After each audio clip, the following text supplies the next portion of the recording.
Helo yna. Yn y myfyrdod arbennig yma, byddwn ni'n cofio'n blant, boed yn y Testament Newydd neu yn ein byd ni heddi. Gawn ni offrymu gawr o weddi i ddechrau.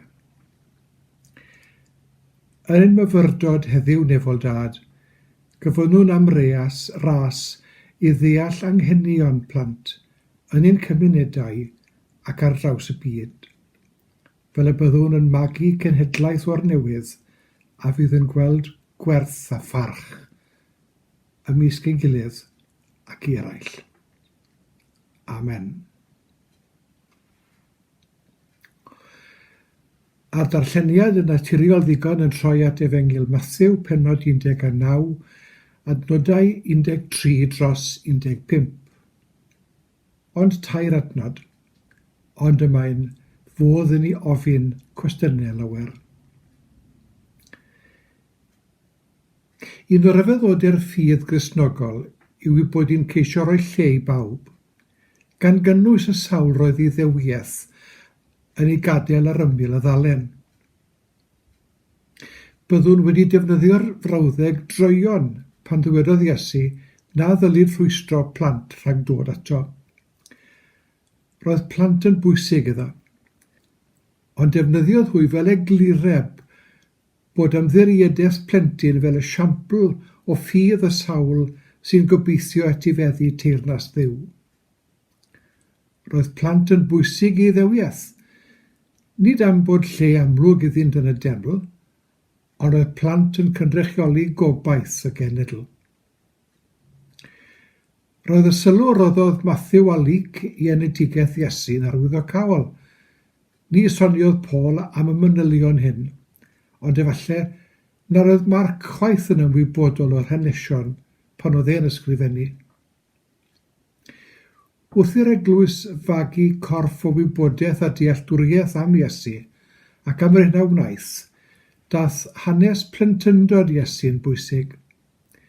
Fel pe bydda'r eglwys fore am danlinellu fod Iesu yn berson dynol, ac wedi bod yn fychan ei hun ac angen chwarae megis plentyn. Datblygodd y traddodiad o sôn am aelodau'r eglwys fel plant i Dduw. Yn Ioan, y bennod gyntaf, dywed Ioan fod Iesu wedi dysgu bod y sawl a gredau ynddo wedi cael ei hawl i ddod yn blant Duw.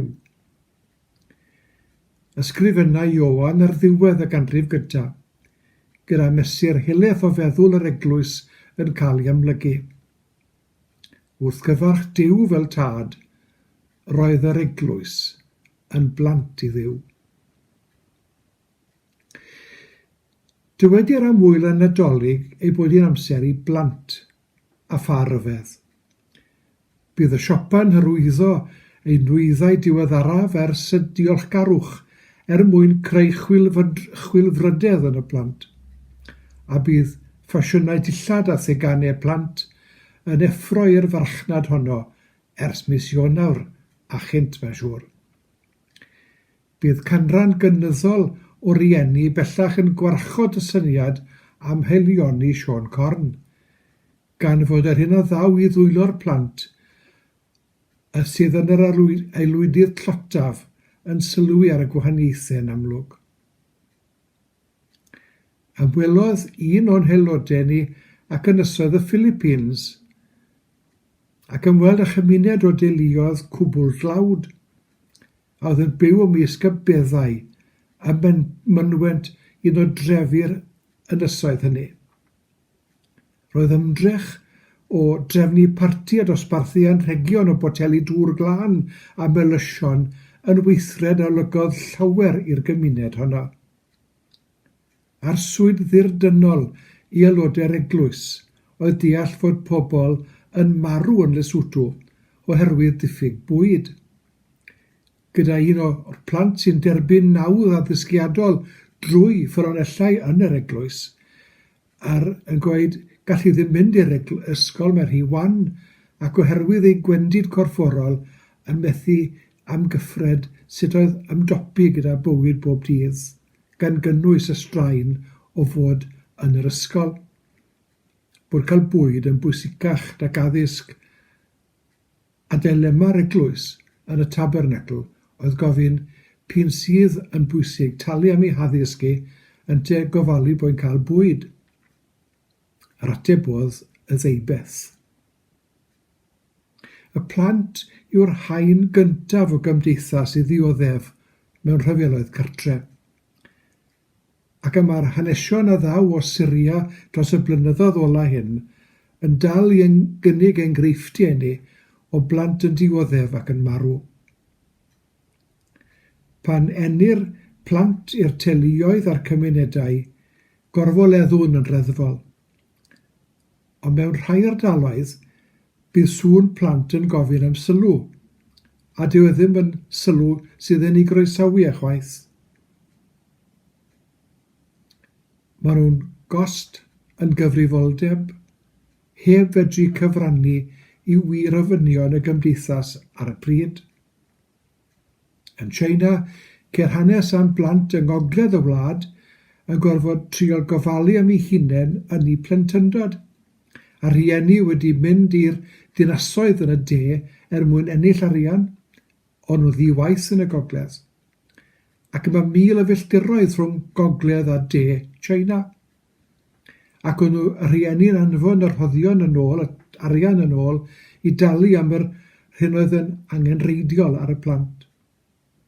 Tipyn o gyfrifoldeb i'r plant hynandodd a hwythau prin yn ei harddegau. Yn Lesotho, i ni wedi clywed am enghreifftiau o'r fam gi yn nain yn gofalu am ei hwyrion a hithau yn ddigon misgrell, ond oedd ddim dewis arall, gan fod yr rhieni wedi marw o afiechyd. Ar draws y byd, ceir plant heb neb i'w derbyn gartre, oherwydd bod y rhieni naill wedi marw neu yn gorfod gweithio. Ac un o drasiedau'n hoes ni yw'r syniad sydd yn glastwreiddio yn anffodus a'r plant sydd bennar eu colled. Mae'n rhaid i ni feddwl am ffyrdd i warchod buddiannau plant ym mhob cymdeithas. Beth am orffen gyda garweddi? Diolchwn am bob plentyn yn ein byd arglwydd, a gweddiwn am weledigaeth gliriach i ddarparu'n well ar eu cyfer.